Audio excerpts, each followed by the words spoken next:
Le 4 novembre dernier, à l'issue du 6e épisode du Meilleur pâtissier, Élodie a conservé son tablier bleu pour la deuxième semaine consécutive. Quant à François Xavier, le candidat originaire de Los Angeles a été éliminé. Après 2 semaines d'absence pour cause de football, l'émission culinaire fait son retour sur M6 ce mercredi 18 novembre pour un numéro spécial Alsace. Les 8 candidats encore en course s'apprêtent à concourir pour tenter de satisfaire les papilles du jury. 3 épreuves les attendent, le défi de Cyril Lignac avec le Manel, l'épreuve technique de Mercotte avec le Storyschnech et enfin l'épreuve créative en présence de Pierre Hermé, meilleur pâtissier du monde 2016.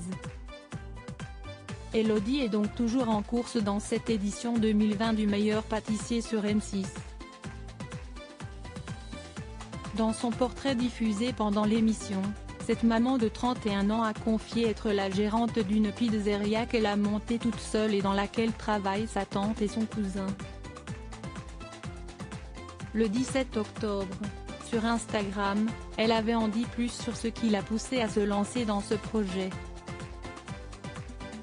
J'ai ouvert ma première pizzeria à 20 ans dans le garage de mes parents.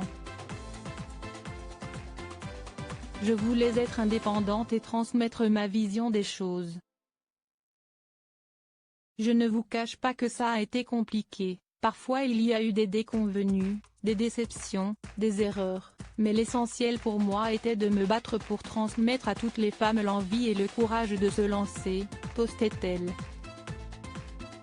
Des mesures contraignantes et abusives avec la fermeture des restaurants et cafés en France pour freiner la deuxième vague de Covid-19, Élodie se retrouve dans une situation difficile, comme beaucoup d'autres de ses collègues restaurateurs. Mardi 17 novembre, la candidate du Meilleur pâtissier sur M6 a poussé un gros coup de gueule contre le gouvernement. Un ras-le-bol qu'elle a exprimé après avoir appris que les cafés et les restaurants pourraient ne pas rouvrir avant le 15 janvier 2021. Je ne juge personne, je parle juste de ma situation et de celle des autres restaurateurs et hôteliers. Je sais que la situation sanitaire est difficile, que le personnel soignant en souffre, mais là, ça devient grave. Notre secteur souffre énormément.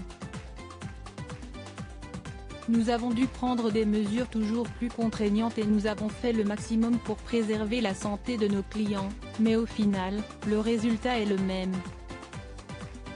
Je suis lassée de ces mesures abusives. J'en ai marre. A-t-elle posté. Par Clara P.